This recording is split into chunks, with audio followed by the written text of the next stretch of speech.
Welcome back to the second module on Managed Marketing and Sales. In today's module, we're going to be looking at how to tender for business in work or in your selected new venture. Here are the module outcomes that we're going to be covering today. Firstly, how we outline process and principles for completing of tender documents, the procedure and review of an actual tender document, how to prepare and complete a tender document, and lastly, the submission of a tender document. Now, tender for business or work in a selected new venture. Contracts awarded through tendering represent billions of rands in a new business every year. Tenders are an excellent source of income for business, but can be a minefield to actually negotiate because of requirements differ between organizations and government sectors. Getting the process right not only saves time and effort, but has the potential to set up lucrative income streams. The tendering principles pertaining to commercial and public tenders. There are specific tendering principles pertaining to commercial tenders, public tenders. Unlike procurement for commercial tenders, public sector procurement requires a bureaucratic procedure to be followed due to the nature of the institutions. A major characteristic of the public sector is the actual regulation of the procurement process by local, regional, national, as well as international authorities. The public sector procurement policies. Firstly, legislative changes to the tendering, procurement, and contract management process, supply chain management have occurred to improve these processes. This means that all project managers must be aware not only of current legislation, but also acquaint themselves with new regulations, amendments, acts, and policy guidelines as they appear or are promulgated. Now, to identify a tender work prospecting system and setup. Tenders are published every week, either in print form or on websites. It is therefore necessary that all business owners who want to tender for business sets up a system where the latest tender documents are obtained and studied in order to identify possible tenders that the business can actually tender for. Points system. This government policy introduced a system where tenders are evaluated in terms of points scored. A package of adjudication criteria is worked out with a maximum total of 100 points.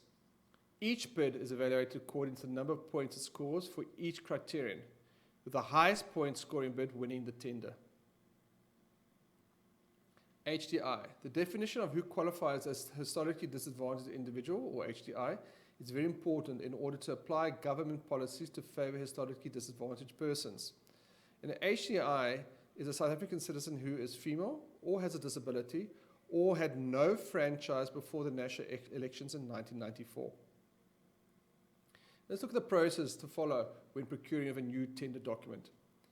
At the procurement office, the user is responsible for drafting product or service specification, whereas experts or regulatory or standard setting bodies may be contacted for assistance, but no potential service providers may actually be contacted during the pre-tender period. The preparing of tenders involves the following. We're looking at what is the language and the format for the submission of the tender, any directives and conditions, what is the criteria for evaluation of the tender invitations, information required that needs to be supplied to the tenderers, changes in tender information, the publication of the actual tender invitations, closing of tenders, and also the opening of tenders. Also, evaluation body, who's going to be evaluating the tenders, what is a tenderer's credibility, any specifications and deviations, what's the price, and also what are the tender conditions. Now, the acceptance of tenders by the procurement office must include the following. Firstly, a letter of acceptance, the publication of the actual tender results, inquiries about tenders that are actually awarded, as well as cancellation of tender invitations. Now, to review the tender documents to determine if it is viable to actually pursue the tender in relation to business opportunities. Having attended the actual tender briefing and having obtained the tender document, you need to actually determine if it is viable for the organization to tender in relation to the business opportunities and risks involved. Only tenders related to your type of business are investigated for viability. Aligning your business objectives to tendering requirements and vice versa.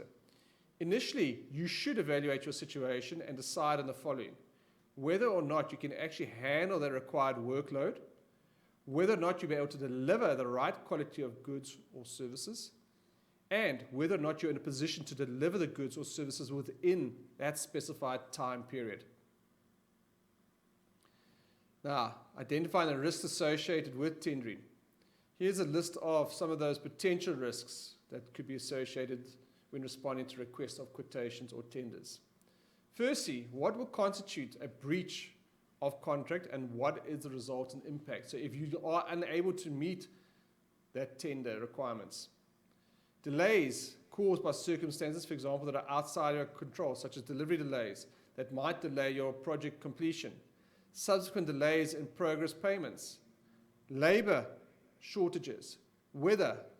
These are all factors that could affect your tendering or associated risks. Risk management. Unforeseen circumstances and their negative consequences are the very essence of risk. If we could predict the future, there would be no uncertainty and, of course, no risk. And here you've got 4 quadrants here.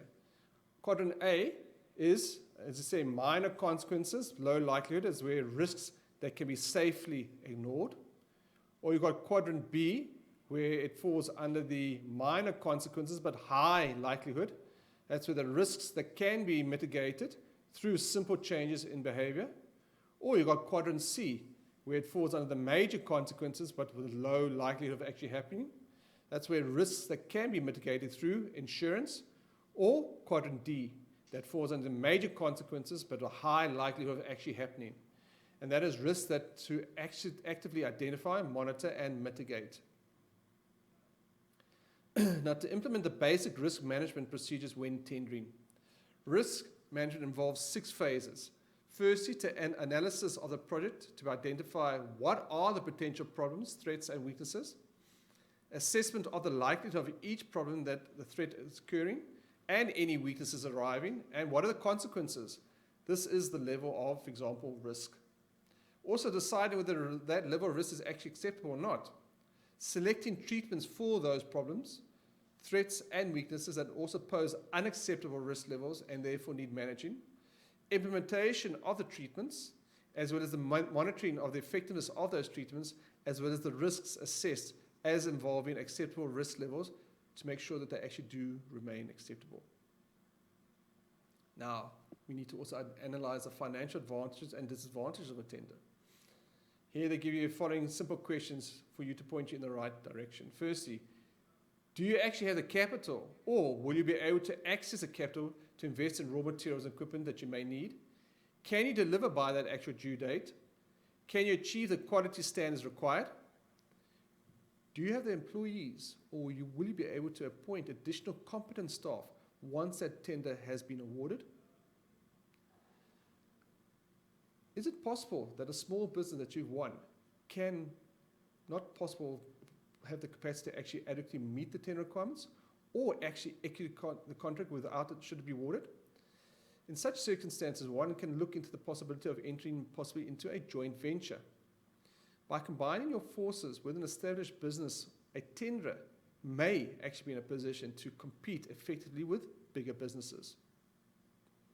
Seeking external sources and expertise to assist in completing your tender documents. The tender documents are generally divided into 4 sections. Firstly, the conditions of tender, which includes the criteria that's actually going to be used to actually evaluate your bid, specifications, conditions of contract, as well as the tenderer response schedule. So by when must the tender be submitted? Now, submitting of a tender. Make sure you have covered the following. State the purpose and the origin of the bid. Summarize your work as a contractor, past experience and credentials for this job.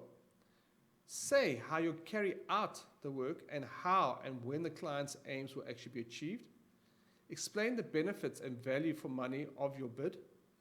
Detail when and how goods and services are to be delivered and provide a timetable.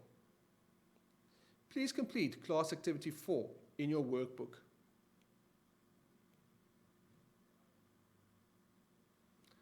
All right, moving on to prepare and complete a tender document.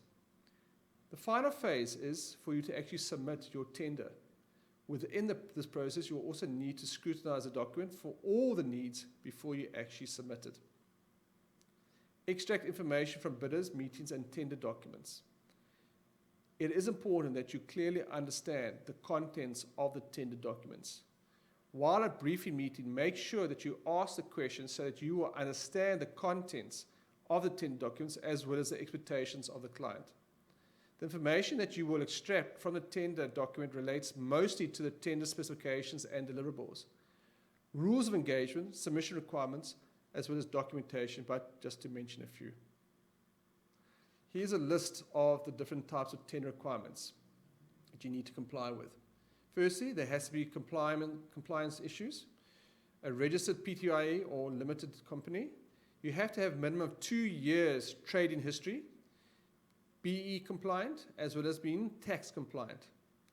The submission requirements involve having a completed tender document in hard copy, also in a sealed envelope which is clearly marked, have a company profile available, separate quotations on a company letterhead, as well as a declaration on a company letterhead. You will also need to perform a work breakdown or product itemization. The following is an example of such a breakdown of costs that could be seen. For example, you can see here transport from the airport, accommodation, dinners, etc., breakfast, lunch, etc. These will all be part of the breakdown, which will be part of your tender. Calculating the allowable unit cost for all work activities or product items. The key principle of costing is actually to calculate the true cost of a product or a service while pricing is determined by demand, the market conditions, as well as factors which could influence pricing such as advertising, promotional activities, and the ability to differentiate from a competitive or alternative products or services.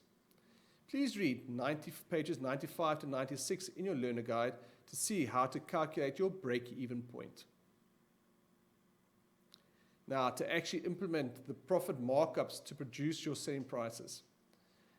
A profit markup is a percentage that you add to the cost price of a product to arrive at the selling price. For example, it costs you 10 Rand to buy and carry a t-shirt. You then add a markup of 25% to arrive at the selling price. Your calculation will therefore be as follows. 10 Rand multiplied by 25% is 2.50 Rand plus the 10 Rand will equal your 12.50 Rand as your selling price. Please complete class activity 5 in your workbook and please complete your portfolio of evidence. Thank you.